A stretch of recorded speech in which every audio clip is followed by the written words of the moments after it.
সম্মানিত ভাইরা, আমরা দাম্পত্য জীবনে সুখী হতে চাই কোরআন সুন্নাহর আলোকে। স্বামী স্ত্রীর সম্পর্কটা এটা একটা মধুর সম্পর্ক, ঠিক কি না? স্বামী স্ত্রীর সম্পর্কটা কেমন জানেন? স্বামী স্ত্রীর সম্পর্কটা হচ্ছে হাত আর চোখের মতো। হাত ব্যথা পেলে চোখ দিয়ে পানি ঝরে, আবার চোখ দিয়ে পানি ঝরলে হাত সেই পানি মুছে দেয়, ঠিক কি না? স্বামী আর স্ত্রীর সম্পর্কটা এরকম হবে, হাত আর চোখ। হাতে হাত কেটে গেলে চোখ দিয়ে পানি পড়ে, আবার চোখ দিয়ে পানি পড়লে হাতই ওই পানি মুছে দেয়। সম্পর্কটা এরকম থাকার দরকার আছে না নাই? আছে। আল্লাহ তাআলা স্বামী স্ত্রীর সম্পর্ককে কোরআনে পোশাকের সাথে তুলনা করেছেন। ড্রেস, কস্টিউম, পোশাক। আওয়াজ করে বলেন, কিসের সাথে তুলনা করেছেন? পোশাক। কেন পোশাকের সাথে তুলনা করলেন? কারণ পোশাক মানুষের লজ্জাস্থানের হেফাজত করে। ইট কভারস আওয়ার প্রাইভেটস। পোশাক, ড্রেস এন্ড কস্টিউম এটা আমাদের লজ্জাস্থানকে ঢেকে রাখে, আমাদের ঈমান বাঁচায়।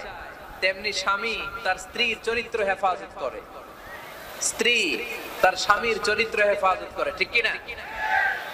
এজন্য আল্লাহ তাআলা মেটাফরিক্যালি, রূপক ভাবে স্বামী স্ত্রীকে পোশাকের সাথে তুলনা করেছেন। আবার পোশাক পরলে খুব সুন্দর লাগে, ডিজাইন করে, এমব্রয়ডারি করে, বিভিন্ন ডিজাইনের, বিভিন্ন স্টাইলের, বিভিন্ন ফ্যাশনের পোশাক মানুষ পরে। পোশাক পরলে মানুষের শ্রী বর্ধিত হয়, সৌন্দর্য বেড়ে যায়। ঠিক তেমনি নারীর চোখে পুরুষ সুন্দর, পুরুষের চোখে নারী সুন্দর, ঠিক কি না? পোশাকের 3 নাম্বার কাজ হচ্ছে পোশাক মানুষকে কমফোর্ট দেয়, আরাম। এই যে শীতকালে আপনারা অনেকে ব্লেজার পরে আসছেন, অনেকের গলায় মাফলার, অনেকের গায়ে চাদর, আরাম লাগে না? কথা বলেন না কেন? লাগে। আবার গ্রীষ্মকালে এই মাফলার পরে কেউ বের হয়? চৈত্র মাসে পরেন না। এর কারণ চৈত্র মাসে পাতলা কাপড় পরতে হয়, কটনের, সুতির কাপড়। শীতকালে মোটা কাপড় আরাম লাগে, দেহটাকে প্রশান্ত করে দেয়। আবার গরমকালে সুতির, কটনের পাতলা কাপড় পরলে দেহটারে প্রশান্ত করে দেয়। ঠিক তেমনি স্ত্রী যখন স্বামীর সান্নিধ্য পায়, স্ত্রী প্রশান্ত হয়ে যায়।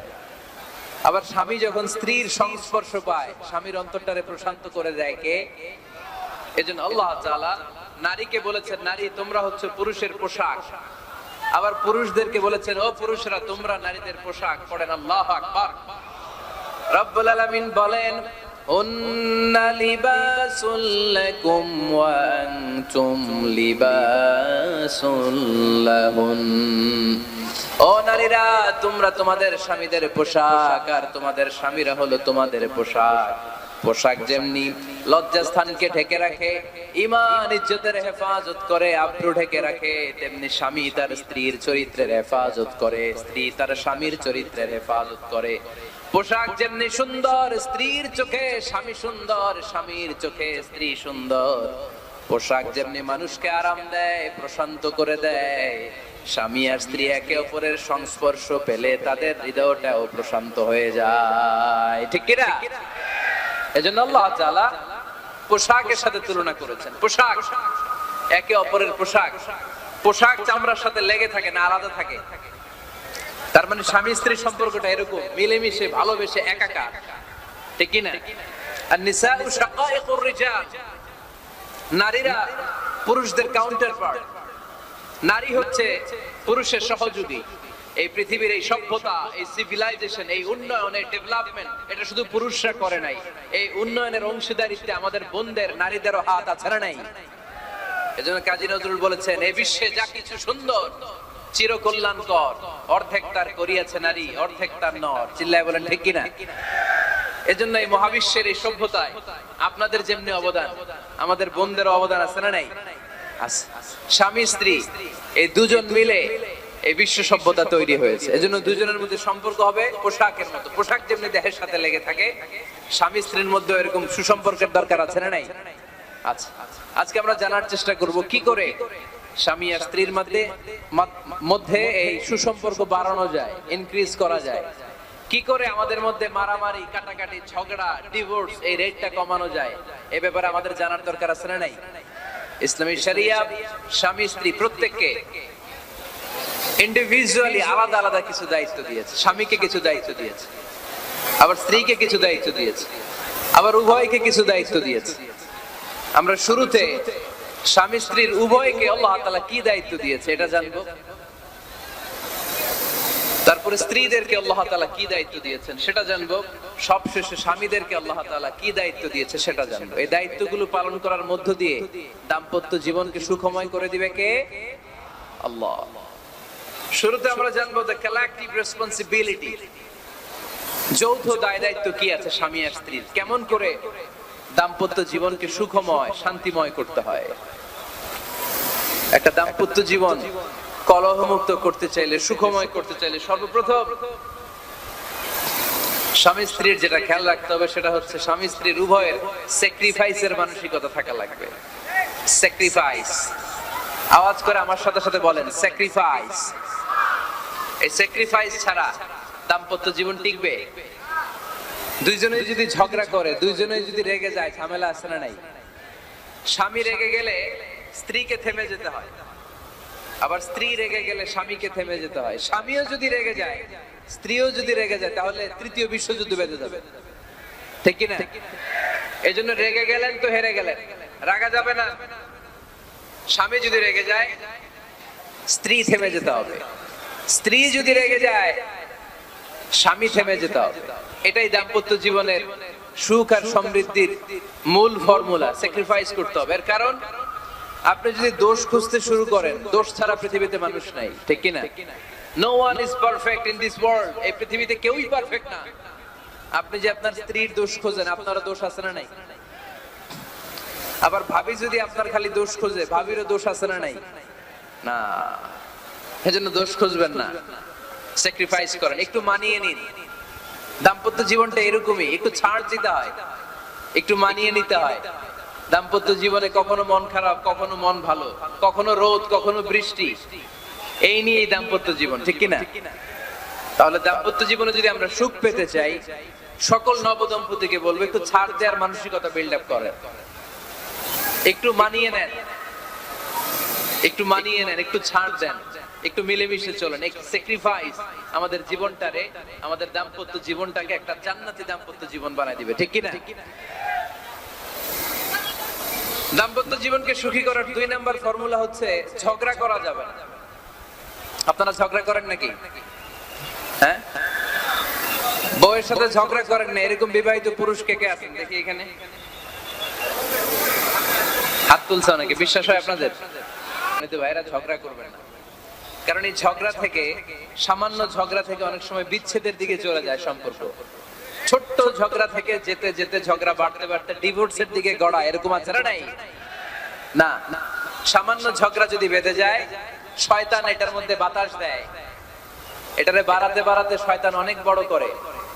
ইমানদারদের পরিবার ভেঙে গেলে শয়তান খুশি, আর ইমানদারদের পরিবার টিকে থাকলে আমার আল্লাহ খুশি। আমরা কার খুশি চাই? জোরে বলতে হবে, খুশি চাই কার? শয়তান সব সময় চায় ইমানদারদের ফ্যামিলি ভেঙে দিতে। Always he tries his level best to break down the relationship of a mu'min family. একজন ইমানদারের ফ্যামিলি কি করে ব্রেক ডাউন করে দেয়া যায়? যেন ঝগড়াই করব না আমরা। আপনি ঝগড়া করলে ভাবি যেন ঠান্ডা থাকে, ভাবি ঝগড়া শুরু করলে আপনি ঠান্ডা থাকবেন। ঝগড়া করা যাবে না, কিন্তু ঝগড়া হয়ে যায় ফ্যামিলিতে, এটাকে চেক দিতে হবে। ঝগড়া নিয়ে অনেক মজার মজার গল্প আছে। একটা গল্প দিয়ে আজকে শুরু করি। এক লোক মাহফিল শেষ করে 11টার দিকে বাসায় ফিরেছে। তো বাসায় ঢোকার আগে তার ওয়াইফকে ফোন দিয়েছে। ফোন দিয়ে বলতেছে, এই মাহফিল শেষ, আমি কিন্তু বাসায় চলে আসতেছি, শুরু করার আগে তাড়াতাড়ি দরজাটা খুলো। তো স্ত্রী আবার রাতের খাবার স্বামীকে ছাড়া খায় না। তো স্ত্রী দরজা খুলে দাঁড়ায় আছে, স্বামী বেচারা আসছে। আসার পরে স্ত্রীকে বলতেছে, এই শুরু করার আগে রাতের খাবার দিয়ে দাও, খেয়ে নেই। তো স্বামী ওয়াশরুম থেকে ফ্রেশ ট্রেশ হয়ে আসছে, স্ত্রী বেচারিও ডাইনিং টেবিলে খাবার দিয়েছে। এবার স্বামীও খেতে বসেছে, স্ত্রীও খেতে বসেছে। স্বামী আবার বলতে আরম্ভ করছে, শুরু করার আগে ফ্যানটা ছাড়ো, খুব গরম লাগতেছে। এবার তো স্ত্রী রেগে মেগে আগুন, কি আসার পর থেকে শুরু করার আগে, শুরু করার আগে, শুরু করার আগে, কি শুরু করার আগে? স্বামী বলতেছে এই তো শুরু হয়ে গেল, এই শুরু হয়ে গেল, মানে কি ঝগড়া। এটা শুরু করা যাবে না। শুরু করবেন আপনারা, ঝগড়া করবেন। আমাদের ফ্যামিলি গুলো থেকে ঝগড়াকে আজকে থেকে আমরা নো বলে দিলাম, মানে না। ঝগড়াকে কি বললাম? সবাই বলতে পারেন না, আওয়াজ করে বলেন, ঝগড়াকে আমরা কি বলবো? নো। ঝগড়া করা যাবে না। শয়তান ঝগড়া বাঁধাতে খুব উস্তাদ। সহিহ মুসলিমের হাদিস, ইন্না ইবলিসা ইয়াদাউ আরশাহু আলাল মা সুম্মা ইয়াবআসু সারায়াহু। ইবলিস তার সিংহাসন গেড়েছে সাগরের উপরে। ইবলিসের সিংহাসন কিসের উপরে? বিশাল বড় সাগর আর মহাসাগরের উপরে। ইবলিস শয়তান তার সিংহাসন নিয়ে বসা। প্রতিদিন সকালবেলায় শয়তানগুলোরে মানব রাজ্যে পাঠিয়ে দেয়, যা তোরা মানব রাজ্যে চলে যা, যে মানুষকে ওয়াসওয়াসা দেয়, ওয়াসওয়াসা দিয়ে খারাপ কাজ করা। সারা দিন খারাপ কাজ করার পরে কি কি ওয়াসওয়াসা দিল, কি কি খারাপ কাজ মানুষের মধ্যে ঘটালো, সন্ধ্যাবেলায় সব শয়তান এসে ইবলিসকে বয়ান শোনায়। সন্ধ্যাবেলায় শয়তানগুলো এসে বলে, আমি এক লোককে দিয়ে মিথ্যা কথা বলিয়েছি। আরেক শয়তান বলে, আমি নামাজ কাজা করিয়েছি এক আল্লাহর বান্দাকে দিয়ে। আরেকজন বলে, আমি ওজনে কম দিয়েছি। আরেকজন বলে, আমি সুদের ব্যবসার মধ্যে টাকা লাগানোর ব্যবস্থা করে দিয়েছি। এক একজন এক একটা ওয়াসওয়াসা দিয়ে আল্লাহর মুমিন বান্দাদেরকে ধোঁকা দিয়েছে।